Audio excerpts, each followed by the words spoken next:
Chemnitz, Germany, the latest and anti-migrant protests in Germany after the fatal stabbing of a German citizen, all times local. 6:25 p.m. Thousands of far-right protesters have started marching through the city in eastern Germany where a German man was killed almost a week ago and 2 migrants faced charges in the slaying. Leaders of Germany's Alternative for Germany party and the papierist group Patriotic Europeans against the Islamization of the West wore dark suits and held white trousers as they began what they called Morning March Saturday night. Several thousand people followed behind them in the city of Chemnitz. Many participants held German flags and posters of alleged victims of migrant violence.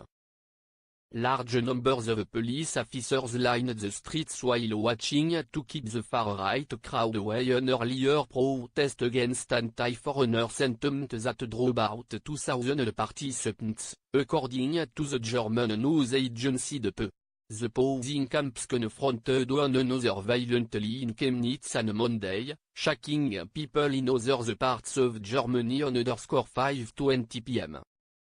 Germany's interior minister says he understands why people are upset about the brutal killing of a German citizen for which 2 migrants faced charge.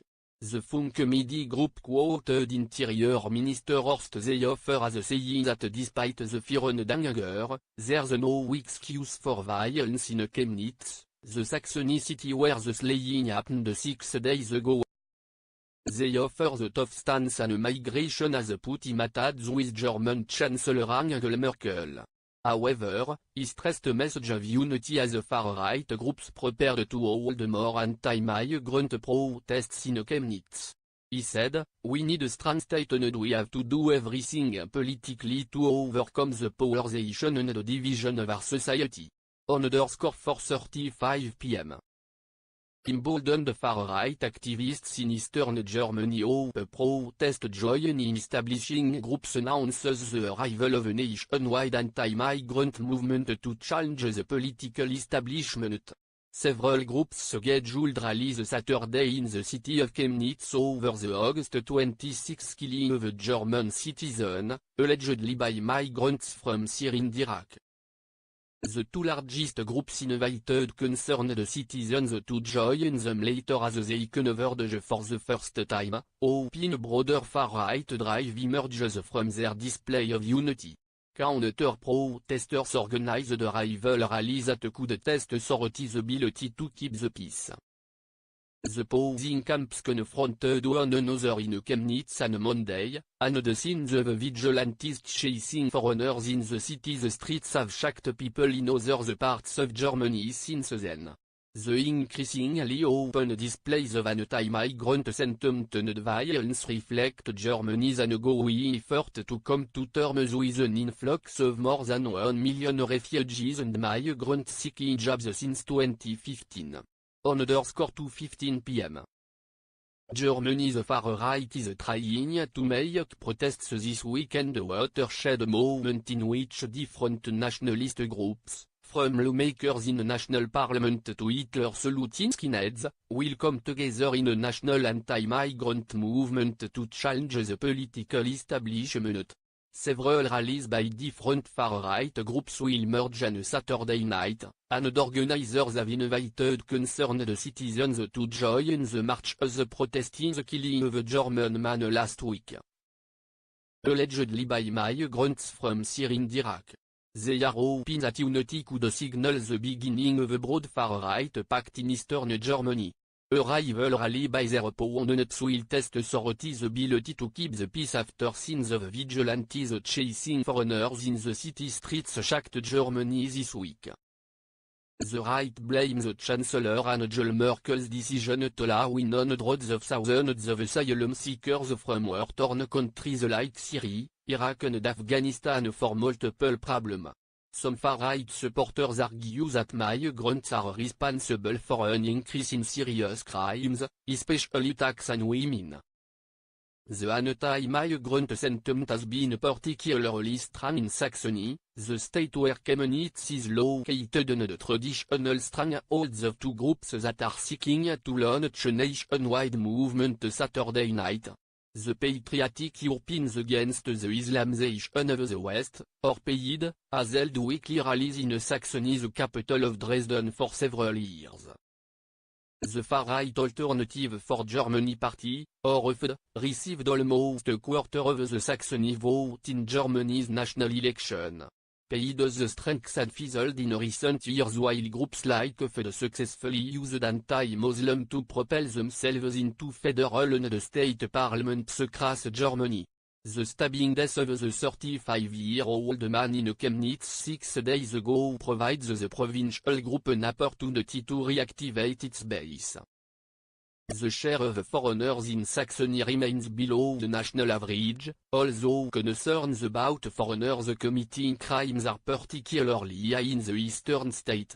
Far-right sympathizers who mostly met cautiously in a shame-marked country where displays of Nazi symbols are illegal mobilized with exceptional speed on the night of the slaying and the days after. The efficiency could indicate that support for unagenda rooted in anti-Muslim rhetoric could be rising among ordinary Germans holding concerns about their new neighbors. Local police appeared to have been caught unprepared when the slaying triggered protests that attracted crowds openly engaging in Nazi veneration and which devolved into violence. The protests were sparked by a fatal stabbing early Sunday morning of a 35-year-old German man, Daniel Illig. Two asylum seekers, a 22-year-old Iraqi and a 23-year-old Syrian, have been arrested on suspicion of manslaughter. German Interior Minister Horst Seehofer, known for his anti-migrant stance, said Saturday that he understood why the people in Chemnitz and elsewhere are upset about the brutal killing but added there's no excuse for violence, Fun Comedy Group reported. We need a strong state and we have to do everything politically to overcome the polarization and the division of our society, Seehofer stressed. AfD and the PAID announced their Saturday marches would merge at some point. The two nationalist groups, who have not officially worked together before, appear to be working to build a mass of citizens who are uncomfortable with the recent pace of immigration against the political establishment.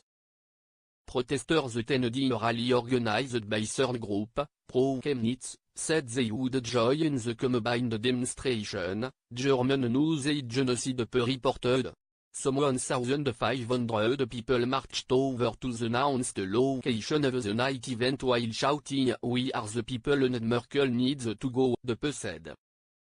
While anti-migrant protests took place in Germany before, especially during the early 1990s, a strong and vocal opposition usually was there to provide a counterforce. Artists organized concerts to raise awareness, and ordinary citizens lined up in miles long human chains to protest violence against newcomers. Chemnitz, however, has seen a comparatively weak counter-protest movement to challenge the renewed anti-migrant activity so far. The city is known for its hardened neo-Nazi scene. I have a lot of experience with the far-right protests in Chemnitz, said Tim Detzener, a member of the left party in Chemnitz, adding that the street riots this week were a new dimension. It reached a level of aggression, brutality and willingness to use violence that we haven't known before, Detzener said. Several hundred people showed up for a heart and hatred rally Saturday afternoon that was held to oppose the latest hostility and aggression. Some 70 left-leaning and pro-migrant groups organized the demonstration. We want it to be clear that the majority thinks differently, not far-right and not anti-foreigner, Lars Klingbeil, a leading member of Germany's National Social Democratic Party, said. _Grischober reported from Berlin. Frank Jordan contributed from Berlin.